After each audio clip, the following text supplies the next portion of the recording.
الحمدللہ رب العالمین والصلاة والسلام علی محمد الامین اعوذ باللہ من الشیطان الرجیم بسم اللہ الرحمن الرحیم۔ خواتین و حضرات، ہم میزان حصہ دوم میں قانون معاشرت کا مطالعہ کر رہے ہیں۔ یہ اس حصے کا دوسرا باب ہے۔ تعدد ازواج کی بحث جاری ہے۔ اس میں بات یہاں تک پہنچ گئی تھی کہ قرآن مجید نے جب یتیموں کی بہبود کے لیے تعدد ازواج کے رواج سے فائدہ اٹھانے کی ترغیب دی تو اس کے ساتھ ہی دو پابندیاں بھی عائد کر دیں۔ ایک پابندی یہ تھی کہ ہر حال میں عدل کیا جائے گا۔ اگر کوئی شخص عدل نہیں کر سکتا تو اس بہت اچھے مقصد کے لیے، اس دینی مصلحت کے لیے بھی اسے ایک سے زیادہ شادی نہیں کرنی چاہیے۔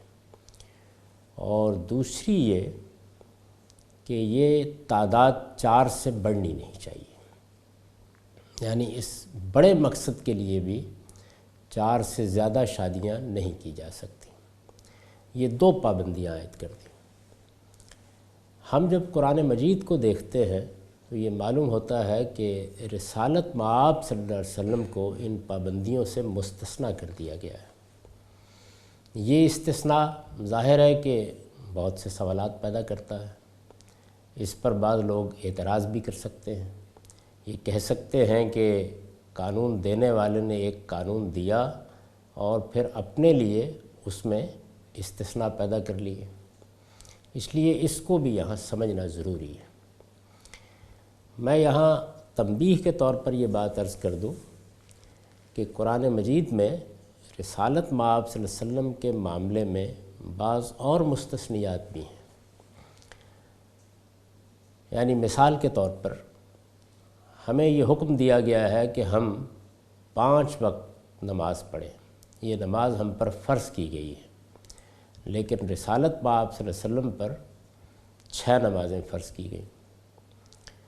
رسالت مآب صلی اللہ علیہ وسلم کی ازواج مطہرات کے بارے میں آگے یہ قانون بیان ہوگا کہ وہ مسلمانوں کی مائیں ہیں۔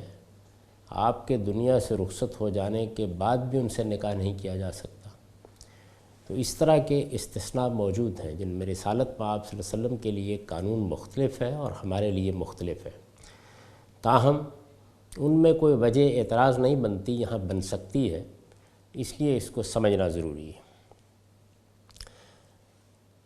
میں نے لکھا ہے یہاں یہ بات واضح رہے کہ رسول اللہ صلی اللہ علیہ وسلم کو اللہ تعالیٰ نے آخری پیغمبر کی حیثیت سے اپنی منصبی ذمہ داریوں کے بعض تقاضوں سے عہدہ برا ہونے کے لیے تعدد ازواج کی ان دونوں شرائط سے مستثنیٰ کر دیا تھا۔ دونوں شرائط میں نے ابھی عرض کیا، ایک عدل کی شرط اور دوسرے 4 کی پابندی۔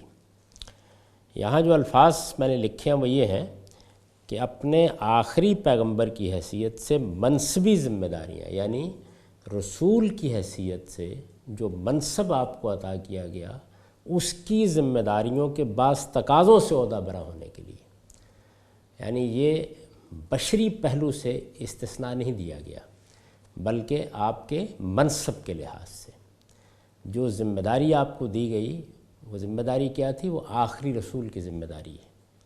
آخری رسول کی ذمہ داریوں کو بھی ایک مرتبہ پھر مستحضر کر لیجئے، یعنی آپ اللہ کے نبی تھے، آپ پر وحی آئی، آپ کے ذریعے سے خدا کا پیغام پہنچایا گیا، یہ ایک بات۔ آپ اللہ کی طرف سے نبوت کے ساتھ رسالت کے منصب پر بھی فائز تھے، چنانچہ آپ کو صرف پیغام نہیں پہنچانا تھا بلکہ اس کے ساتھ وہ قیامت صغریٰ بھی برپا کر دینی تھی جو رسولوں کی بعثت کے نتیجے میں ان کی قوموں کے لیے برپا ہوتی ہے، یعنی اپنی قوم پر حجت تمام کرنی تھی اور پھر اس کے بعد اس کے لیے جزا و سزا کو بھی یہیں برپا کر دینا تھا۔ یہ رسولوں کے باب میں اللہ کا قانون ہے اور میں اس کی جگہ جگہ وضاحت کر چکا ہوں۔ اس سے آگے یہ کہ آپ آخری پیغمبر تھے، یعنی آخری نبی، آخری رسول۔ چنانچہ اگر کوئی مذہبی یا دینی اصلاح پیش نظر تھی تو وہ بھی آپ کی ذاتی سے ہونی تھی، اس کو مؤخر نہیں کیا جا سکتا تھا۔ یعنی نبی کی حیثیت سے جو اللہ کا پیغام ہے وہ بے کم و کاست پہنچا دینا آپ کی ذمہ داری تھی۔ رسول کی حیثیت سے اپنی قوم کے لیے یہیں زمین پر جزا و سزا برپا کر دینا، اور یہ جزا و سزا رسالت مآب صلی اللہ علیہ وسلم کے معاملے میں اس طرح برپا نہیں ہوئی کہ آپ نے اپنی قوم سے ہجرت کی اور اس کے بعد آسمان سے عذاب آ گیا۔ اس کے بارے میں بھی قرآن نے یہ بتا دیا کہ یعذبہم اللہ بایدیکم، اللہ تمہاری قوم کے ان لوگوں کو تمہارے ساتھیوں کی تلواروں سے سزا دے گا۔ تو ظاہر ہے کہ اس میں پھر بہت سے نازک مراحل بھی سامنے آئے جن کی تفصیلات قرآن مجید میں بیان ہوئی ہیں۔ تو جزا و سزا بھی برپا کرنی تھی، اور یہ جزا و سزا کتنے بڑے علاقے میں برپا کرنی تھی، یعنی جزیرہ نما عرب میں بھی، اور اس کے گرد و پیش میں وہ حکومتیں جن کو ہم اس زمانے کی بڑی طاقتیں کہہ سکتے ہیں، یعنی کیسر و کسریٰ کی حکومتیں، روم و ایران کی حکومتیں، ان کے لیے بھی برپا کرنی تھی۔ یہ کوئی معمولی مشن نہیں تھا، بہت غیر معمولی مشن تھا۔ اس نے ایک تاریخی حقیقت بن جانا تھا، اس نے قیامت تک کے لیے خدا کی، خدا کے رسول کی اور قیامت کی دلیل بن کر دنیا کے سامنے رہنا تھا۔ یہ آخری دینونت برپا کی جا رہی تھی، اس کے ذریعے سے عالمی سطح پر اتمام حجت ہو رہا تھا، اتنا بڑا مارکہ انجام دینا تھا۔ یہ مشن ہے جس کے لیے رسالت مآب صلی اللہ علیہ وسلم مبعوث ہوئے۔ آپ کو جزیرہ نما عرب کو اللہ کی توحید کا مرکز بنا کے جانا تھا، آپ کو بیت اللہ کو قریش کی تولیت سے نکال کر قریش کے اہل ایمان کی تولیت میں دینا تھا، آپ کو اس سرزمین میں خدا کے دین کا غلبہ قائم کر دینا تھا، آپ کو منکرین حق کو اسی دنیا میں سزا دینی تھی، اور آپ کو یہ سارے عمل کو اس زمانے کی متمدن دنیا کے آخری کناروں تک پہنچا دینا تھا۔ یہ صورتحال ہے، اس کو بہت اچھی طرح سمجھ لیجئے۔ یہ وہ چیز ہے جس کو میں نے یہاں بیان کیا ہے کہ آخری پیغمبر کی حیثیت سے اپنی منصبی ذمہ داریوں کے بعض تقاضوں سے عہدہ برا ہونے کے لیے اللہ تعالیٰ نے یہ استثناء دیا۔ اب ہمیں یہ سمجھنا ہے کہ منصبی ذمہ داریوں کے لحاظ سے اس استثناء کی بنیاد کیا تھی، لیکن اس کے لیے اس کے پس منظر کو سمجھنا ضروری ہے۔ میں نے اس کے لیے ایک مضمون اپنی کتاب مقامات میں لکھا ہے، میں اس کا کچھ حصہ آپ کے سامنے پیش کر رہا ہوں۔ میں نے لکھا ہے، انسان کی تخلیق جس فطرت پر ہوئی ہے اس کی روح سے خاندان کا ادارہ اپنی اصلی خوبیوں کے ساتھ ایک ہی مرد و عورت میں رشتہ نکاح سے قائم ہوتا ہے۔ یہی اصل اصول ہے، یعنی نکاح کے معاملے میں اللہ تعالیٰ کا منشا یہی معلوم ہوتا ہے کہ ایک میاں بیوی سے اس کی ابتدا کی جائے، ایک میاں بیوی ہی سے اس ادارے کو قائم رکھا جائے۔ گھر میں اور خاندان میں اللہ تعالیٰ جو کچھ چاہتا ہے وہ اپنی اصلی خوبیوں کے ساتھ اسی سے نمایاں ہوتا ہے۔ انسان کی حیثیت سے نبی صلی اللہ علیہ وسلم نے بھی اپنی زندگی میں یہی چیز ملحوظ رکھی۔ یہ جو بات میں نے کہی ہے اس کا استدلال میں پیچھے بیان کر چکا ہوں۔ انسان کی حیثیت سے نبی صلی اللہ علیہ وسلم نے بھی اپنی زندگی میں یہی چیز ملحوظ رکھی، اور ایک بیوی کی موجودگی میں کسی دوسری عورت سے نکاح کا خیال نہیں کیا، بشری حیثیت سے، یعنی انسان کی حیثیت سے۔ ظاہر ہے کہ اللہ تعالیٰ نے جس طرح انسان میں بھوک اور پیاس کی جبلت رکھی ہے اسی طرح جنس کی جبلت بھی رکھی ہے۔ پھر انسان معاشرت پسند واقع ہوا ہے، وہ عورت کی طرف میلان بھی رکھتا ہے اور اس کو گھر لا کر اس سے گھر بسانا بھی چاہتا ہے، اولاد کی طلب بھی اس میں رکھی ہے۔ یہ بشری ضرورتیں ہیں۔ ان بشری ضرورتوں کے لحاظ سے نبی صلی اللہ علیہ وسلم نے بھی اپنی زندگی میں یہی چیز ملحوظ رکھی، یعنی فطرت کا یہی اصول ملحوظ رکھا کہ ایک بیوی ہی سے اچھا گھر بنتا ہے، اور ایک بیوی کی موجودگی میں کسی دوسری عورت سے نکاح کا خیال بھی نہیں کیا۔ چنانچہ 25 برس کی عمر میں آپ نے پہلی شادی سیدہ خدیجہ سے کی۔ یہ خاتون اگرچہ بچوں والی تھیں اور ان کے 2 شوہر اس سے پہلے انتقال کر چکے تھے، یعنی پہلی بیوی کے لیے بھی انتخاب کیا تو کسی کنواری لڑکی کا انتخاب نہیں کیا، بلکہ ایک بڑی عمر کی خاتون کا انتخاب کیا، اور خاتون بھی وہ جس کے بچے بھی تھے اور جس کے 2 شوہر اس سے پہلے انتقال کر چکے تھے۔ یہ خاتون اگرچہ بچوں والی تھیں اور ان کے 2 شوہر اس سے پہلے انتقال کر چکے تھے، لیکن اپنی پاکیزگی طینت کے باعث طاہرہ کی صفت سے موصوف تھی۔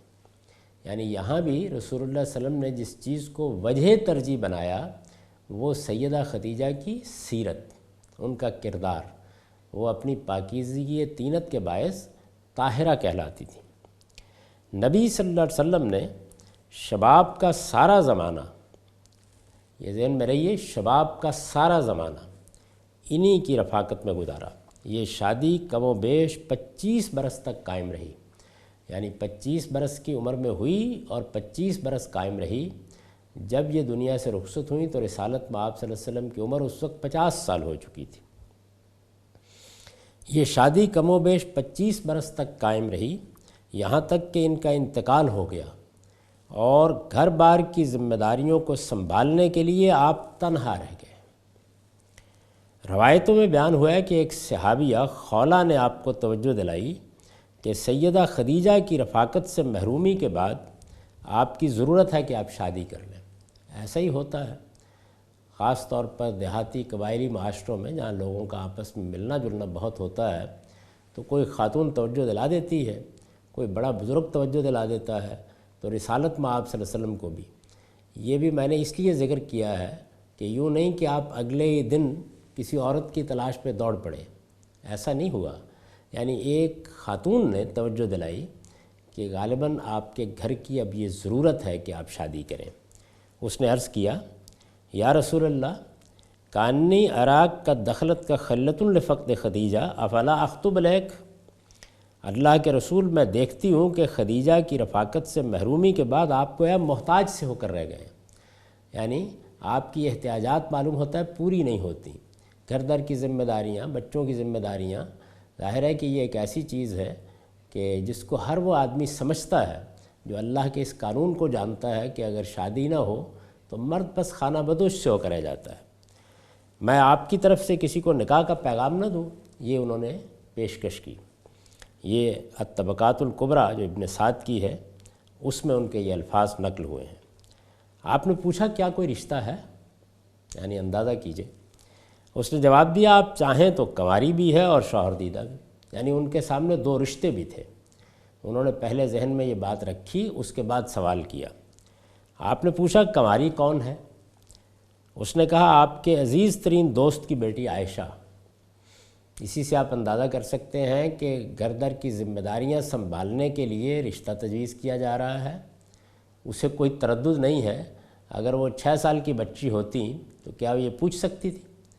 یعنی انہوں نے یہ کہا کہ کنواری آپ کے عزیز ترین دوست کی بیٹی عائشہ ہیں۔ میں اس وقت ان کی عمر کے موضوع پر گفتگو نہیں کر رہا، یہ ایک الگ بحث ہے۔ اس کے لیے اگر آپ دیکھنا چاہیں تو میری کتاب مقامات میں میرا مضمون سیدہ عائشہ کی عمر کے عنوان سے موجود ہے۔ اس نے کہا آپ کے عزیز ترین دوست کی بیٹی عائشہ اور شوہر دیدہ؟ اس نے کہا سودا بنت زمع، جو آپ پر ایمان لا چکی ہیں اور آپ کے دین کی پیرو ہیں۔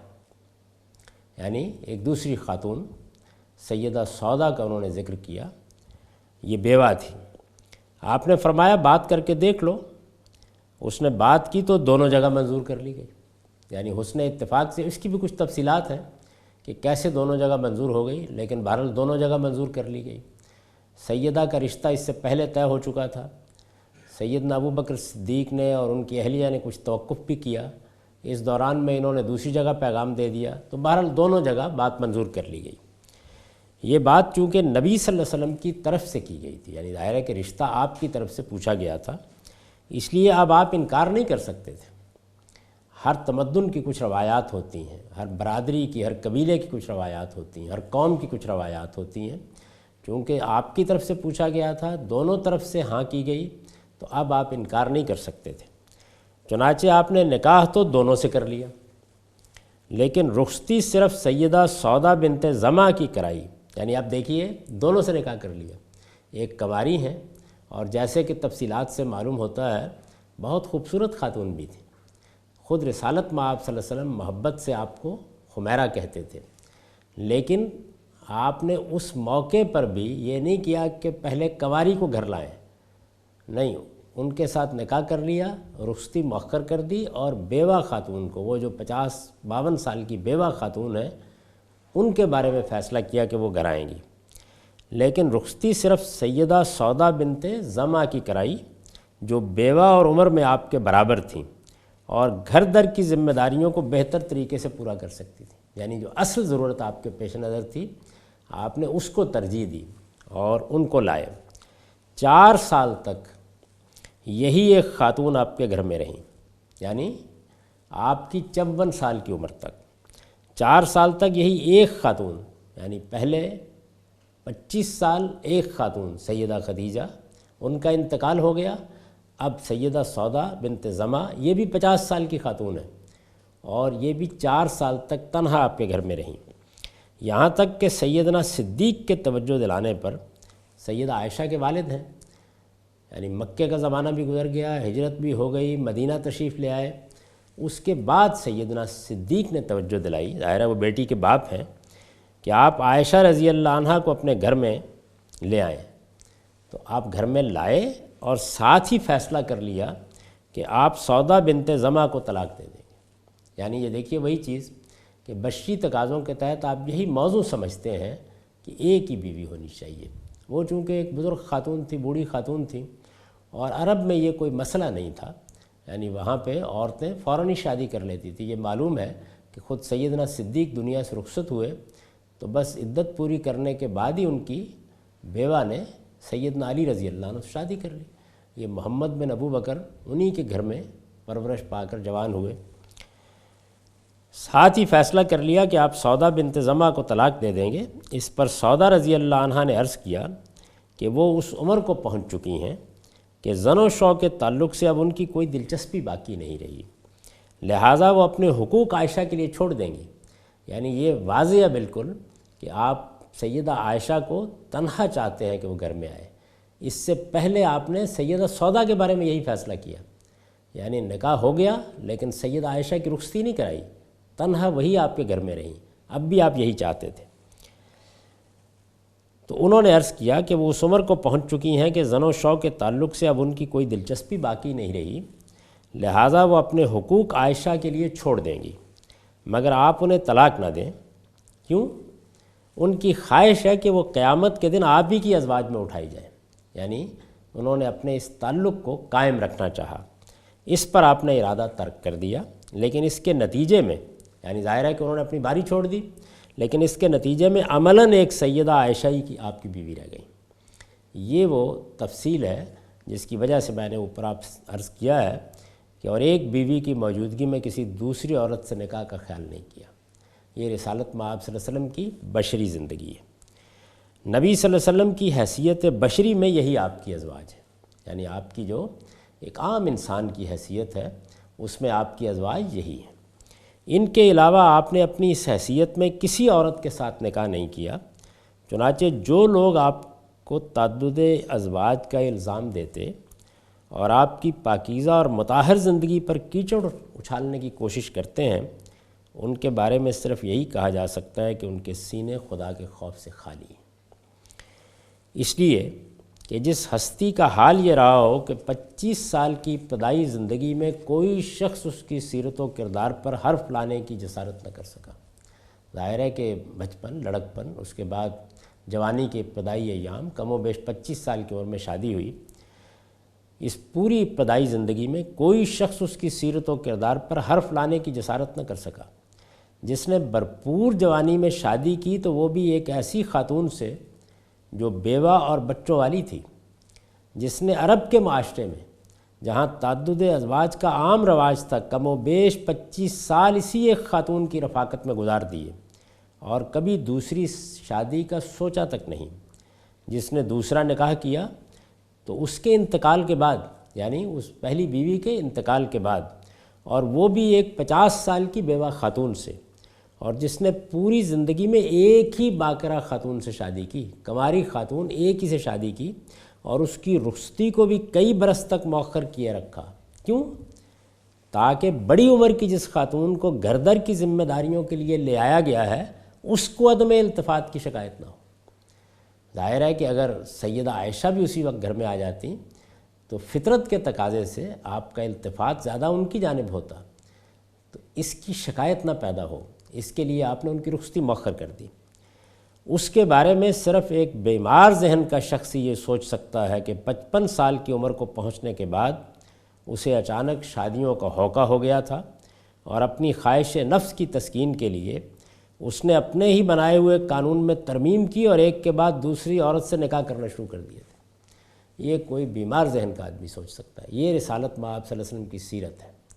اس کو سامنے رکھیے، اس کے بعد آپ یہ سمجھ سکیں گے کہ وہ کیا ذمہ داریاں تھیں، وہ کیا منصبی ذمہ داریاں تھیں جن کے تقاضوں سے عہدہ برا ہونے کے لیے، جیسے کہ میں نے عرض کیا ہے، آپ نے پھر شادیاں کیں۔ یعنی یہ شادیاں نہ بشری تقاضوں کو پورا کرنے کے لیے کی گئیں، نہ خواہش نفس کی تسکین کے لیے کی گئیں۔ یہ عام انسان کی سطح کا معاملہ ہی نہیں ہے، یہ خدا کا پیغمبر، خدا کا رسول ہے، جس نے اپنے مشن کو، جس کو وہ لے کر آیا تھا، پورا کرنے کے لیے جو جد و جہد کی، اس کے کچھ تقاضے پیدا ہوئے اور پھر اللہ تعالیٰ نے آپ کو حکم دیا، اللہ تعالیٰ کے ایما سے آپ نے یہ شادیاں کی، گویا ایک ذمہ داری اٹھائی۔ یوں سمجھ لیجئے کہ یہ اپنی خواہش سے نہیں بلکہ اللہ کے حکم کی تعمیل میں، امتثال امر میں کی گئیں۔ اس کی حقیقت میں آگے واضح کرتا ہوں۔ اس میں شبہ نہیں کہ اپنی زندگی کے آخری 8 برسوں میں آپ نے مزید 8 خواتین سے نکاح کیا اور اس کے لیے خصوصی قانون بھی نازل کیا گیا۔ یہ ایک واقعہ ہے، لیکن یہ نکاح نہ بشری حیثیت میں کیے گئے، نہ اپنی خواہش سے اور نہ خواہش نفس کی تسکین کے لیے۔ یہ بالکل واضح ہو جاتا ہے۔ یہ پس منظر میں نے اسی لیے بیان کیا، بلکہ خدا کے آخری پیغمبر کی حیثیت سے اپنی منصبی ذمہ داریوں سے عہدہ برا ہونے کے لیے اور خدا کے حکم پر یا اس کے ایما سے کیے گئے تھے۔ کوئی سلیم الطبع آدمی جس نے تعصبات کو الگ رکھ کر کبھی اس معاملے کو سمجھنے کی کوشش کی ہے، اس حقیقت کا انکار نہیں کر سکتا۔ تفصیلات درج ذیل ہیں۔ ان میں پہلے یہ دیکھیے کہ سیدہ عائشہ گھر میں ہیں، سیدہ سودا ہیں، ان کا میں واقعہ ذکر کر چکا ہوں۔ تو آپ نے پہلی مرتبہ جب نکاح کیے تو کیوں کیے؟ بدر اور احد کی جنگوں میں بہت سے مسلمان شہید ہو گئے، جن کی بیواؤں اور یتیم بچوں کی نگہداشت مدینہ کی چھوٹی سی ریاست میں ایک اجتماعی مسئلہ بن گئی۔ یعنی 60-70 کے قریب لوگ شہید ہوئے، بلکہ اس سے بھی کچھ زیادہ، اور ان کی عورتیں بیوہ ہو گئیں، بچے یتیم ہو گئے۔ لہٰذا قرآن نے توجہ دلائی کہ ان یتیم بچوں کے اعزاء اور سرپرست اگر یہ اندیشہ رکھتے ہوں کہ یتیموں کے اموال و املاک اور حقوق کی نگہداشت جیسی کچھ ہونی چاہیے، وہ کوئی آسان کام نہیں ہے اور وہ تنہا اس ذمہ داری سے عہدہ برا نہیں ہو سکتے، تو انہیں چاہیے کہ ان کی ماؤں میں سے جو ان کے لیے جائز ہو ان کے ساتھ نکاح کر لیں۔ یہ قرآن مجید نے سرپرستوں کو ترغیب دی، اور ظاہر ہے کہ یہی ترغیب جہاں کوئی سرپرست موجود نہیں ہوں گے وہاں سب مسلمانوں کے لیے ہوگی۔ یہ بات اللہ پروردگار عالم کی طرف سے کہی گئی تھی۔ یعنی کیا بات ہوئی، یہ میں پیچھے بھی بہت وضاحت سے بیان کر چکا ہوں۔ اللہ تعالیٰ نے مسلمانوں کو توجہ دلائی کہ یہ بچے یتیم ہو گئے ہیں، یہ عورتیں بیوہ ہیں۔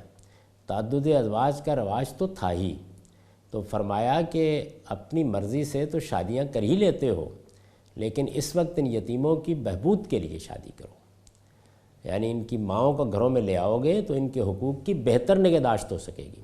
اس میں بھی یہ اسلوب اپنایا کہ اگر اس کے بغیر کر سکتے ہو تو ٹھیک ہے، لیکن زیادہ بہتر طریقہ یہ ہوگا، اس سے تمہیں سہارا ملے گا، تقویت ملے گی اور بہتر طریقے پر یہ کام ہو سکے گا۔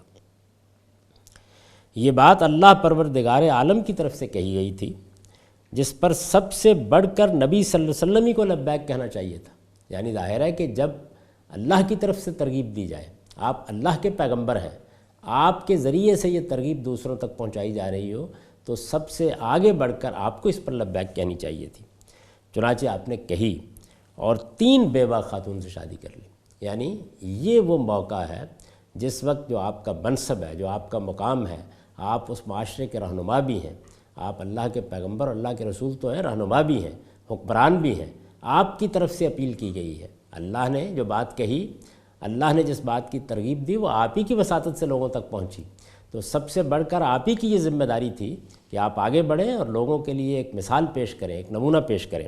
یہ ذمہ داری اٹھانے کا معاملہ تھا، یہ کوئی خواہش نفس کی تسکین کا مسئلہ نہیں تھا۔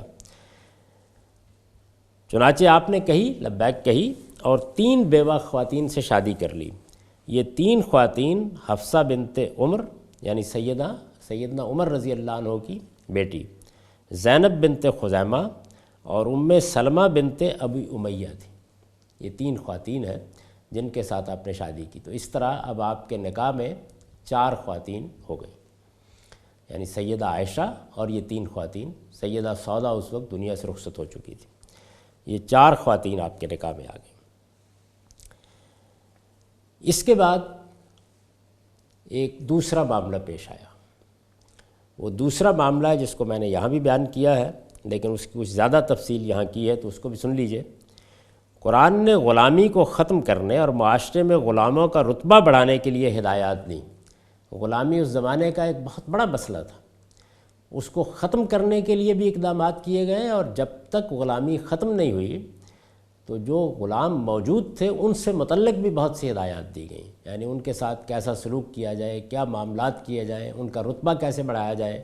جب کوئی طبقہ اس طرح گر جاتا ہے تو اس کو اٹھانا آسان کام نہیں ہوتا، وہ ایک حکم نامہ جاری کرنے سے بلندی پر نہیں آ جاتا، اس کے لیے بہت سے اقدامات کرنا ہوتے ہیں۔ قرآن نے غلامی کو ختم کرنے اور معاشرے میں غلاموں کا رتبہ بڑھانے کے لیے ہدایات دیں، تو ان پر عمل کا نمونہ پیش کرنے کے لیے آپ نے اپنی پھوپھی ذات بہن سیدہ زینب بنت جہش کا نکاح اپنے آزاد کردہ غلام اور منہ بولے بیٹے زید رضی اللہ عنہ سے کرا دیا۔ یعنی یہ آپ نے ایک غیر معمولی اقدام کیا، ایک بڑا قدم اٹھایا کہ میرا آزاد کردہ غلام ہے، میں اپنی پھوپھی ذات بہن کی شادی جب اس سے کروں گا تو اس سے غلاموں کا مرتبہ بڑھے گا، یعنی سوسائٹی میں ان کی حیثیت بلند ہوگی، لوگوں نے ان سے متعلق جو ٹیبوز بنا رکھے ہیں وہ ختم ہوں گے، اور اس طرح وہ بھی انسانیت کے اعلیٰ معیار پر زندگی بسر کرنے کے قابل ہوں گے۔ اصلاح کے لیے یہ بڑا غیر معمولی اور دور رس نتائج کا حامل اقدام تھا، مگر بدقسمتی سے دونوں میں نباہ نہیں ہو سکا اور زید نے انہیں طلاق دینے کا فیصلہ کر لیا۔ اس کی اپنی تفصیلات ہیں جن کو بیان کرنے کا یہاں موقع نہیں ہے، یعنی وہ بالکل ہی اس صورتحال کو قبول نہیں کر سکے، بلکہ قرآن مجید کے اشارات سے واضح ہو گیا کہ زن و شوہر کا تعلق بھی 1 سال تک کم و بیش وہ نکاح میں قائم نہیں کر سکے۔ ان سے وہ سخت مروب تھے اور گویا ایک طرح سے ان کی ہیبت ان پر طاری رہتی تھی۔ تو اس میں ظاہر ہے میاں بیوی کا تعلق قائم نہیں ہو سکتا، میاں بیوی کا رشتہ بھی استوار نہیں ہو سکتا، خاندان بھی نہیں بن سکتا۔ بالآخر انہوں نے طلاق دینے کا فیصلہ کر لیا۔ سیدہ کے لیے یہ بڑے صدمے کی بات تھی، یعنی پہلے انہوں نے ایثار کیا اور ایک غلام کو قبول کیا۔ اگلا مرحلہ کیا؟ اگلا مرحلہ یہ کہ اب وہ متعلقہ بھی ہو گئیں، اس لیے کہ پہلے ایک معاشرتی اصلاح کے لیے انہوں نے ایک آزاد کردہ غلام سے بیاہ جانا قبول کیا اور پھر متعلقہ بھی ہو گئیں۔ تو یہ بڑے صدمے کی بات تھی۔ چنانچہ ان کی دلداری اور متبنہ کی بیوی سے نکاح کی حرمت کے جاہلی تصور کو بالکل ختم کر دینے کے لیے اللہ تعالیٰ نے آپ کو حکم دیا کہ آپ سیدہ سے خود نکاح کر لیں۔ یہ اس کے بعد ایک دوسرا مسئلہ پیش آیا، یہ بھی پیغمبر کی حیثیت سے اپنی منصبی ذمہ داری کو پورا کرنے کے لیے ایک قدم اٹھایا گیا، اور اس کے بعد یہ صورتحال پیش آئی۔ اس کی تفصیلات ہم اگلی نشست میں دیکھیں گے۔ اقول و قولی ھذا واستغفر اللہ لی ولکم ولسائر المسلمین۔